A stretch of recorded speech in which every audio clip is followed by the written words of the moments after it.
Praise the Lord, यीशु मसीह के नाम में आप सबकी सलामती हो। अगर हम अमाल उसका 27 चैप्टर पढ़ते हैं, जहाँ पर पौलुस को कैसर के सामने पेश होना होता है, लेकिन सिचुएशन कुछ इस तरह की होती है कि प्लान ये किया जा रहा होता है कि कैदियों को सबको ख़त्म कर दिया जाएगा, सबको मार डाला जाएगा।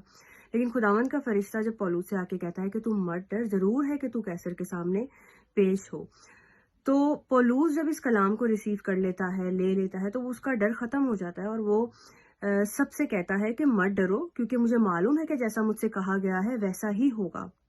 और यूं ही होता है, खुदा सूबेदार के दिल को छूता है और वो पौलुस के साथ साथ सबकी जान बख्श देता है। पौलुस की जान बख्शी जाती है और पौलुस के वसीला से बाकी सारे लोग भी बच जाते हैं। क्या आपसे मैं कहना चाहती हूँ कि आप वो हो सकते हैं जिसके वसीला से बाकियों की जान बच सकती है। मत सोचें कि कौन आपके खिलाफ है, हालात क्या हैं, प्रॉब्लम्स क्या हैं। ये हमेशा याद रखने की जरूरत है कि कोई ना कोई जरूर आपके फेवर में होगा। खुदा हमेशा किसी ना किसी को जरूर आपके साथ जोड़े रखेगा। अगर जमीन पर नहीं तो जो आसमानी बाप है वो आपके साथ है। यीशु अपने वादे के मुताबिक आपके साथ है। आपके साथ बाप, बेटा, रूल कुदस मौजूद हैं। वो आपको कभी नहीं छोड़ते। लोग अगर आपके साथ ना भी हो, सिचुएशंस आपके साथ ना हो, कोई चीज आपके फेवर में ना हो, तो भी खुदा का फेवर आपके ऊपर हमेशा रहेगा।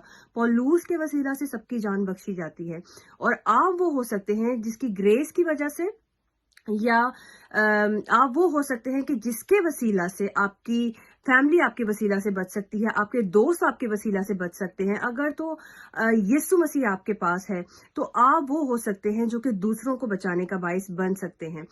आपको अपनी नजात को थामे रखना है। खुदा का प्लान, खुदा का मकसद, उसकी जो ब्लेसिंग्स हैं, उसके जो मौजात हैं, या वो नजात जो हम ले लेते हैं, उससे हमारे अलावा और कोई नहीं खोता। हम अपनी बरकतों को खुद खो सकते हैं। हम खुदा के प्लान्स को खुद लेट करते हैं। बहुत सी ऐसी चीजें हैं जो खुदा ने हमारे लिए रखी हैं, वो हम खुद खराब कर देते हैं और हम उन सारी चीजों का नाम जो है अबलीस पर लगा देते हैं। आप मसीह में हैं तो आप नई मखलूक हैं, और जो मसीह में है उसके ऊपर अबलीस गालिब नहीं आ सकता। मुझे और आपको अबलीस के ऊपर, तारीकी के ऊपर गालिब आने के लिए बनाया गया है। हम ये एक्सक्यूज दे देते हैं कि हमारे साथ ऐसा हो गया कि अबलीस हम पर गालिब आ गया, ये शैतान का काम है, तो हम गिर गए, हम डगमगा गए। हम पर अबलीस गालिब नहीं आ सकता, हमें गालिब आने के लिए बनाया गया है। अगर हम मुकाशवा उसका 3 बाब 5वें आयत से पढ़ें, हमें वो पोशाक दी जाएगी जो जान देने तक वफादार रहेगा, जो अपनी नजात को थामे रहेगा, जो तारीखी पर गालिब आएगा, उसको वो पोशाक दी जाएगी जो सफेद होगी। और यीशु खुद बाप के सामने और हजारों फरिश्तों के सामने उस इंसान को पेश करेगा। खुदा के सामने, बाप के सामने उसे पेश किया जाएगा और हजारों फरिश्ते उस इंसान को, जिसे यीशु पेश करेगा, जिसका नाम किताबे हयात में होगा, उसे सब जानेंगे।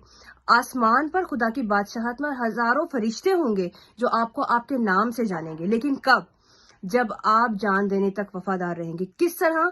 अपनी परेशानियों पर, सिचुएशंस पर, हालात पर गालिब आते हुए, गुनाह पर गालिब आते हुए, क्योंकि हम गुनाह में गिरने के लिए नहीं बनाए गए, हम गुनाह से खड़े होने के लिए और दूसरों को हाथ देकर उठाने के लिए बनाए गए हैं। पौलुस वो था जिसके वसीला से दूसरों की जान बख्शी गई। किस तरह बख्शी गई? क्योंकि पौलुस को यकीन था कि जो मुझसे कहा गया है वैसा होगा, जो आपसे कहा गया है वो आपके लिए होगा। आप वो हैं जो तारीकी पर गालिब आने के लिए बनाए गए हैं। आप वो हैं जिसे अपनी निजात को संभाल के रखना है। आप वो हैं जिसे अबलीस पर गालिब आना है। मुझे और आपको अबलीस का सर कुचलने के लिए बनाया गया है। इसलिए नहीं बनाया गया कि हम ये एक्सक्यूजेस दें कि हम इसलिए कमजोर पड़ गए क्योंकि अबलीस हम पर गालिब आ गया। जो नई मखलूक है, जो मसीह में है, उस पर तारीकी गालिब नहीं आ सकती। तारीकी पर मैं और आप गालिब आने के लिए बनाए गए हैं। सबसे बड़ा टाइटल, सबसे बड़ी खूबसूरत चीज जो हमें मिलनी है वो ये है कि हजारों करोड़ों फरिश्ते हमें नाम से जानेंगे और यीशु मसीह खुद हमें बाप के सामने पेश करेगा। और सबसे खूबसूरत टाइटल जानते हैं क्या है? यीशु कहेगा कि ये मेरा वफादार खादिम है। इस टाइटल से खूबसूरत चीज और कुछ नहीं है। इसे थामे रखना है। नजात को थामे रहेंगे तो ही वो पोशाक मिलेगी, तो ही वो नाम किताबे हयात में रहेगा, मेरा और आपका नाम, और तब ही हम खुदा के सामने पेश किए जाएंगे। लेकिन डगमगाएंगे या अबलीस पर इल्जाम लगाएंगे और अपनी कमजोरियों में खुद गिरते जाएंगे, تو ہم اپنی نجات کو کھو دیں گے. یاد رکھیں خدا کے پلان کو, خدا کی برکتوں کو یا نجات کو ہم خود کھوتے ہیں. ابلیس ہمیں اس سے نہیں چھین سکتا, ابلیس ہمارے اوپر سے فضل کو نہیں ہٹا سکتا, ابلیس ہمارا کچھ بھی نہیں بگاڑ سکتا. وہ میں اور آپ ہوتے ہیں جو ڈگمگا کر ابلیس پر نام لگاتے ہیں. ایک بات یاد رکھیں کہ مجھے اور آپ کو غالب آنے کے لیے بنایا گیا ہے. God bless you all.